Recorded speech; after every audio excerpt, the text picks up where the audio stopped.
Hello everyone, welcome back to my channel. আজ আমি আপনাদের দেখাবো মাছের ডিম দিয়ে হুপা ভাজা। প্রথমেই দেখো কড়াইতে সর্ষের তেল গরম করে কালো জিরে ফোড়ন দিয়ে, কালো জিরে আর একটা কাঁচা লঙ্কা ফোড়ন দিয়ে দিলাম পেঁয়াজ কোচানো। পেঁয়াজ কোচানোটা একটু ভালো করে ভাজা ভাজা করে নেব। দিয়ে একটু লাল মানে পেঁয়াজের রঙটা যখনই একটু চেঞ্জ হয়ে আসবে তারপরে দিয়ে দেব মাছের ডিমটা।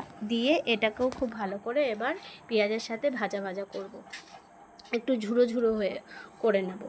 আর এতে একটু সামান্য একটু হলুদ দেব আর নুন দেব। দিয়ে খুব ভালো করে এটাকে ঝুড়ো ঝুড়ো করে ভেজে নেব। গ্যাসের ফ্লেম লো করে ভেজে নেব, না হলে এটা দেখতেই পাচ্ছেন এখানে কড়াইতে হালকা হালকা লেগে যাচ্ছে। তো এটা প্রথম দিকে যখন লাগতে পারে তার চিন্তার কোনো কারণ নেই, শেষের দিকে এটা খুব খুব সুন্দর ঝুড়ো ঝুড়ো হয়ে ভাজা ভাজা হয়ে আসবে। দিয়ে এবার এটাকে আমি ঝুড়ো ঝুড়ো করে ভেজে নিয়ে তুলে নিলাম। দিয়ে ওই কড়াইতে আরেকটু সর্ষের তেল গরম করে নিয়ে তাতে আরেকটু কালো জিরে একটু বেশি করে দিয়ে আর দু চারটে কাঁচা লঙ্কা চেরা দিয়ে একটু ভেজে নিলাম।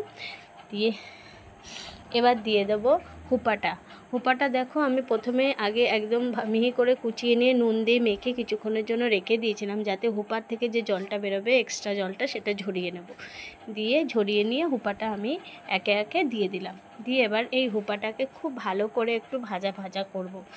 যেহেতু আমি মাছের ডিমেতে একটু নুন আর হলুদ দিয়েছি, সে কারণে হুপাতে একদম সামান্য পরিমাণে নুন দেব। এতে খুব বেশি পরিমাণে নুন দেব না, তাহলে খুব বেশি নুন হয়ে যাবে।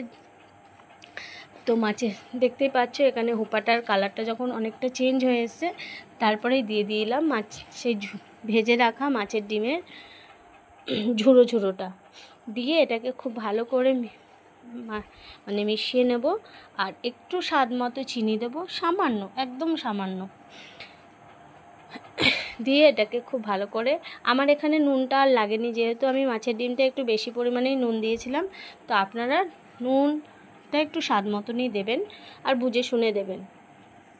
আর রান্না করার সময় অবশ্যই চেক করে নেবেন একবার মাঝে মাঝে, কারণ কখনো নুন বেশিও হয়ে যেতে পারে, কখনো কমও হয়ে যেতে পারে, সে কারণে বলছি। আর প্রথম দিকে যদি একটু সামান্য অল্প পরিমাণে নুন দেওয়া হয় না, তো শেষের দিকে আর দিতে হয় না। এবার এইভাবে ভেজে নামিয়ে নিলাম গরম গরম ভাতে। এবার সার্ভ করুন।